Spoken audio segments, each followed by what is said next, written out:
Hello friends, I hope आप सभी अच्छे होंगे। मैं अंशुल शुक्ला आप सभी के लिए लेकर आया हूं करंट अफेयर की क्लास, जो कि आपके सभी एग्जाम्स एनडीए, सीडीएस, रेलवे, लेखपाल, यूपीएसआई, स्टेट पीएससी सभी को कवर करती है। इस सेशन के द्वारा हम इम्पॉर्टेंट न्यूज़ के बारे में जानेंगे, साथ ही साथ जहां पर भी मैपिंग की आवश्यकता होगी वहां पे मैपिंग करेंगे, और जो भी प्रीवियस स्कीम्स जो सेंट्रल गवर्नमेंट और स्टेट गवर्नमेंट के द्वारा लॉन्च की गई हैं और जो हमारे एग्जाम्स के लिए इम्पॉर्टेंट होती हैं उन्हें भी डिस्कस करेंगे। तो चलिए स्टार्ट करते हैं हमारा आज का सेशन। और उससे पहले आप सभी हमारे यूट्यूब चैनल एस्पिरेंट्स चॉइस को ज़्यादा से ज़्यादा सब्सक्राइब कीजिए तथा शेयर कीजिए। आइए चलते हैं हमारी पहली न्यूज़ पर। हाल ही में अब्दुल लतीफ राशिद को किस देश के नए राष्ट्रपति या प्रेसिडेंट के रूप में चुना गया है? इसका करेक्ट आंसर हो जाएगा ईरान का। अब्दुल लतीफ जी को ईरान का नया राष्ट्रपति चुना गया है। आप सभी को पता है कि ईरान की जो कैपिटल है वह तेहरान है।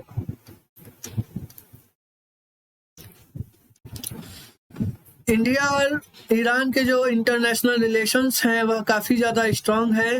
ईरान के अंदर इंडिया ने चाबहार पोर्ट को डेवलप किया है।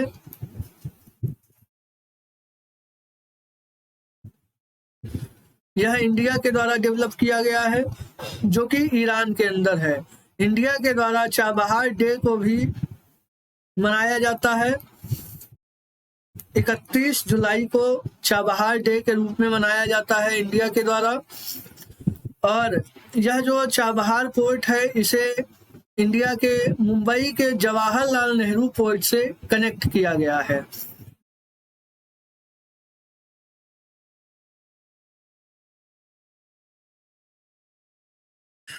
ईरान सैफरॉन का सबसे बड़ा प्रोड्यूसर है, यानी कि केसर का जो उत्पादन होता है विश्व में वह सबसे ज्यादा ईरान के द्वारा किया जाता है। सेकेंड नंबर पर इंडिया केसर का उत्पादन करता है। साथ ही साथ यहाँ पर एक और देश दिया हुआ है इराक। इराक की जो रजाजा झील है वह अभी श्रिंक कर रही है, यानी कि सूख रही है। चलिए आगे चलते हैं। हाल ही में भारतीय खेल प्राधिकरण यानी स्पोर्ट अथॉरिटी ऑफ इंडिया और एनटीपीसी के द्वारा वाटर स्पोर्ट्स सेंटर का उद्घाटन कहां पर किया गया है? इसका करेक्ट आंसर हो जाएगा हिमाचल प्रदेश। हिमाचल प्रदेश के अंदर एसएआई यानी स्पोर्ट अथॉरिटी ऑफ इंडिया और एनटीपीसी प्लस स्पोर्ट मिनिस्ट्री के द्वारा इसको मिलकर लॉन्च किया गया है, वाटर स्पोर्ट्स सेंटर को। और इसे जो लॉन्च किया है वह हमारे देश के स्पोर्ट मिनिस्टर अनुराग ठाकुर जी ने इसको लॉन्च किया है।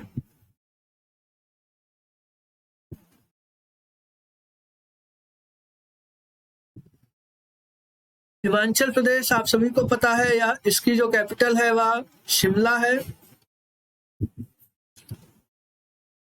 हिमाचल प्रदेश वह स्टेट है जो कि 100% स्मॉग फ्री स्टेट है।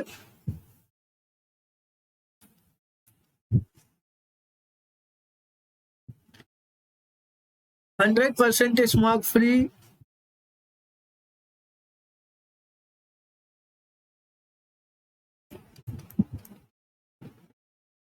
हिमाचल के अंदर एक सिटी है धर्मशाला। यहाँ पर दलाई जो बुद्धिस्ट मॉन्क हैं दलाई लामा जी, वह यहीं पर रहते हैं। और इन्हें अभी हाल ही में लद्दाख का हाईएस्ट सिविलियन अवार्ड से सम्मानित किया गया था, दलाई लामा जी को। हिमाचल प्रदेश जो है वह 100% एलपीजी सिलेंडर से युक्त है। और हिमाचल प्रदेश के अंदर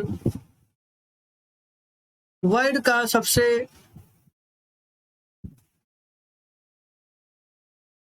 टॉप पर स्थित पोस्ट ऑफिस को भी बनाया गया है।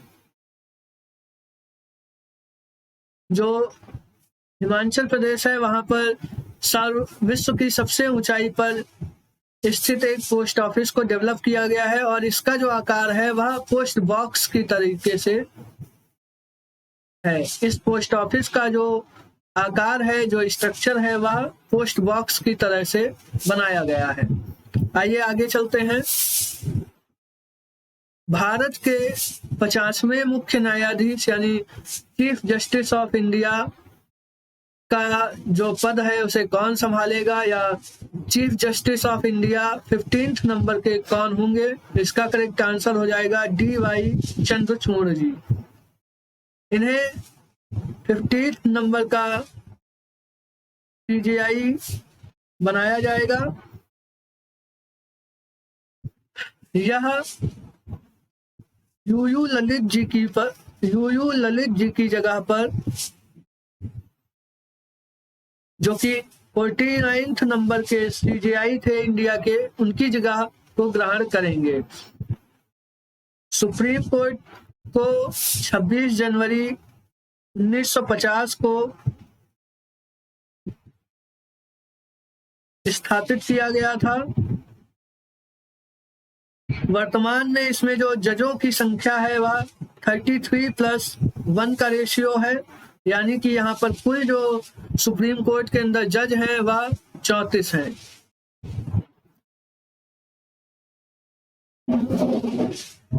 यूयू ललित जी का जो कार्यभार है वह हाल ही में समाप्त हो रहा है। यह सिर्फ और सिर्फ 74 दिनों के लिए CJI के रूप में नियुक्त किए गए थे। भारत में चीफ जस्टिस का जो कार्यकाल होता है वह या तो 65 वर्ष की, सुप्रीम कोर्ट के जो जज होते हैं वह या तो 65 वर्ष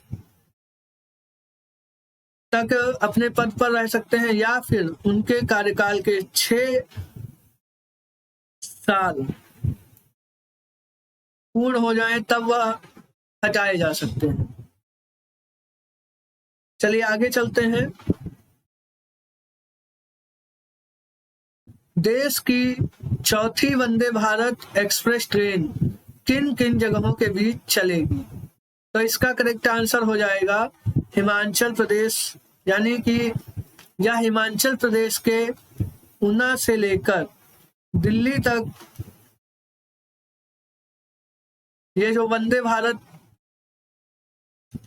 ट्रेन है उसे इस रूट पर चलाया जाएगा, हिमाचल के ऊना से दिल्ली तक इसको चलाया जाएगा। और यह चौथे नंबर की ट्रेन है वंदे भारत।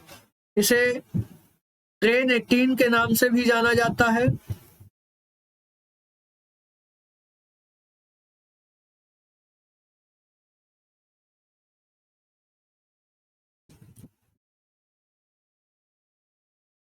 वंदे भारत ट्रेन को ट्रेन 18 के नाम से भी जाना जाता है। अभी इसके साथ ही साथ मोदी जी ने हिमाचल के अंदर ड्रग पार्क को लॉन्च किया है और 2 इलेक्ट्रिसिटी पावर प्लांट को भी लॉन्च किया है। साथ ही साथ यहाँ पर IIIT ऊना को भी यहाँ पर लॉन्च किया गया है।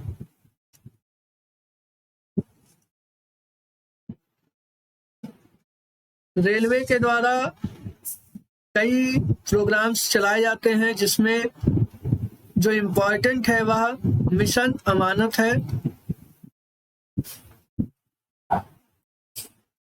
जो कि RPF के द्वारा चलाया गया था।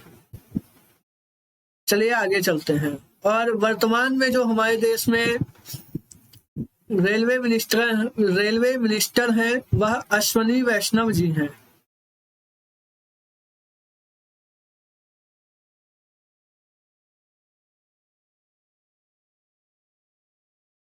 आइए अगली न्यूज पे चलते हैं। किस राज्य के मुख्यमंत्री ने हाल ही में फुटबॉल फॉर ऑल इनिशिएटिव को लॉन्च किया है? इसका करेक्ट आंसर हो जाएगा ओडिशा।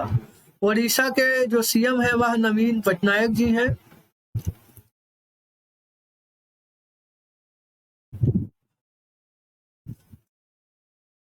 इन्होंने ही फुटबॉल फॉर ऑल प्रोग्राम को लॉन्च किया है।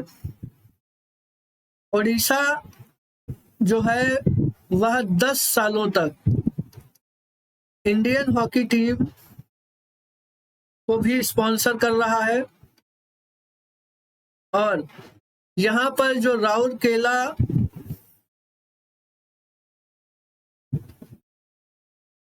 स्टेडियम है उसे भी डेवलप किया जा रहा है, क्योंकि यहाँ पर 2023 में हॉकी ओलंपिक्स का आयोजन किया जाना है।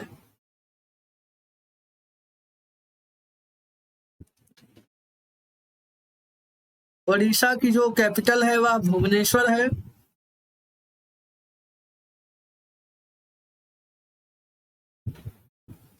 और यह सबसे पहली देश की स्मार्ट सिटी भी है।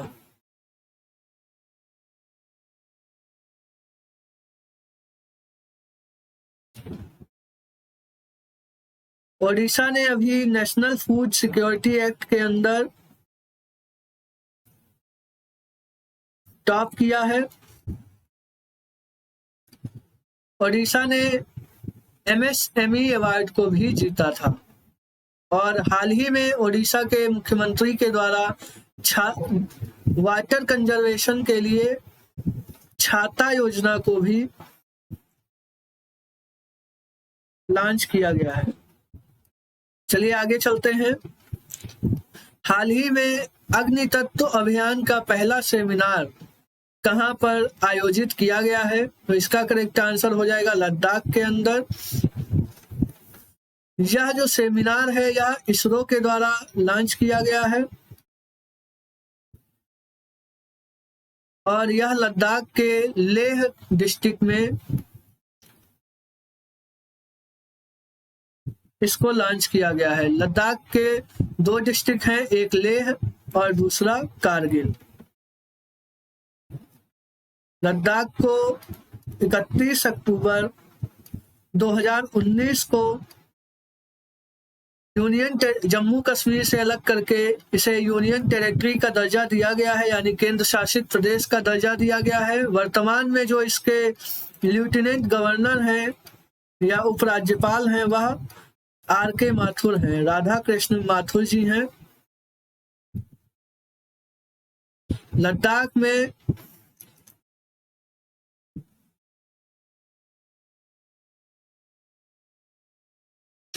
स्काई ऑब्जर्वेटरी को भी स्थापित किया जाएगा। डार्क स्काई ऑब्जर्वेटरी को लद्दाख के अंदर ही स्थापित किया जाएगा। यहाँ पर जियोथर्मल पावर प्लांट्स को भी लगाया जा रहा है।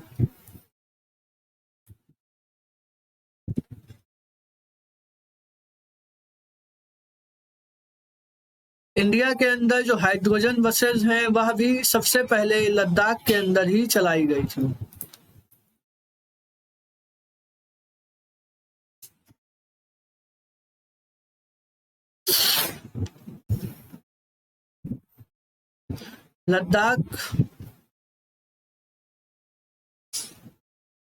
लद्दाख में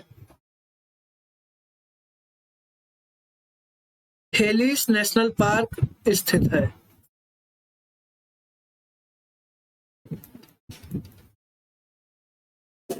चलिए आगे चलते हैं।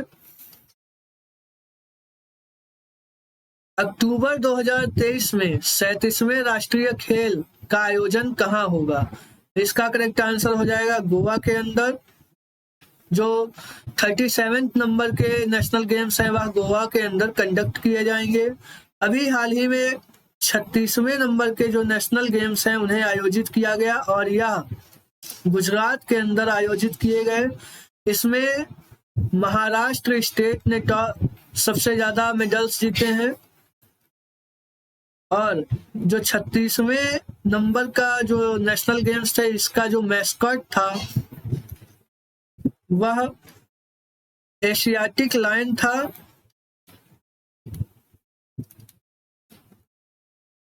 जो कि आपके एग्जाम में पूछा जा सकता है, और इसका जो नाम था वह सवज रखा गया था।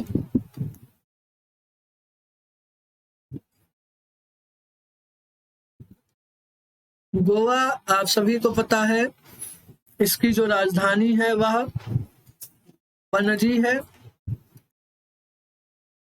और यहाँ पर जो ऑफिशियल लैंग्वेज है वह कोंकणी है।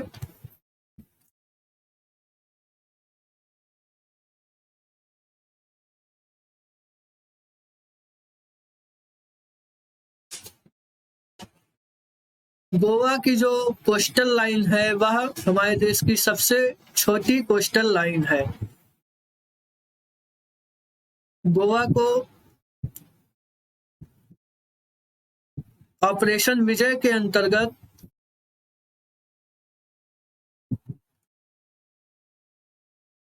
भारत में विलय किया गया था। इस पर पुर्तगालियों का अधिकार हुआ करता था। चलिए आगे चलते हैं। हाल ही में अंतरिक्ष में शूटिंग करने वाले पहले अभिनेता कौन बने हैं, यानी कि स्पेस में शूटिंग करने वाले जो एक्टर हैं वह कौन हो गए हैं। तो टॉम क्रूज ने अभी हाल ही में स्पेस में शूटिंग की है मूवी की। यह पहले एक्टर ऐसे बने हैं जिन्होंने स्पेस के अंदर जाकर किसी मूवी की शूटिंग की है, और यह शूटिंग इन्होंने NASA plus space x agency की मदद से की है।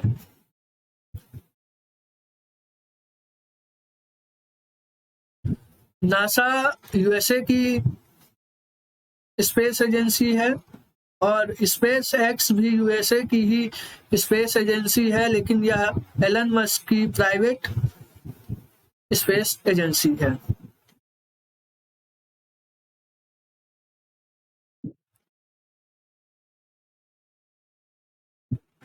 इंडिया और नासा, मतलब इसरो और नासा का एक निसार प्रोजेक्ट है जो कि 2023 में लॉन्च किया जाएगा। अभी हाल ही में नासा ने डॉर्नियर प्रोजेक्ट को भी लॉन्च किया था।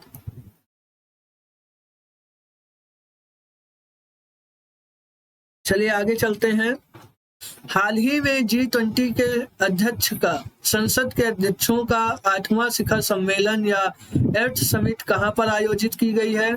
इसका करेक्ट आंसर जकार्ता हो जाएगा। इस बार की जो मीटिंग थी वह G20 की वह इंडोनेशिया के अंदर कंडक्ट की गई। जकार्ता इंडोनेशिया की ही राजधानी हुआ करती थी। वर्तमान में इंडोनेशिया की जो राजधानी है वह ईस्ट कलिमंतर है।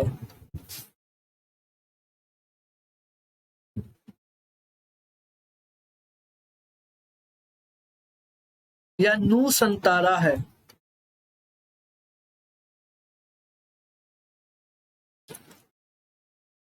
G20 को 1990 में बनाया गया था।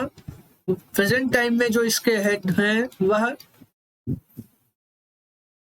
जोको विडोडो हैं।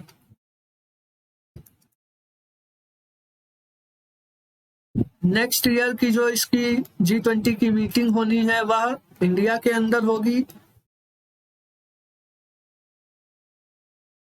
और यह जम्मू कश्मीर के अंदर कंडक्ट की जाएगी।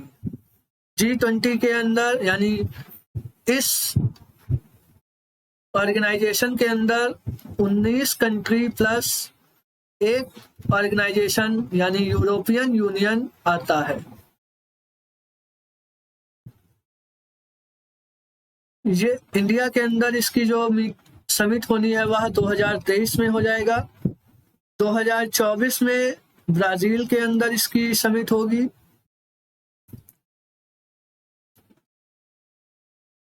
और जो पिछले बार की यानी 2021 की समिट थी वह इटली के अंदर हुई थी। आपसे यस पूछे जा सकते हैं। तो चलिए यह था हमारा आज का सेशन। आई होप आप सभी को अच्छा लगा होगा। आप हमारे YouTube चैनल को ज़्यादा से ज़्यादा सब्सक्राइब कीजिए तथा शेयर कीजिए। Thank you.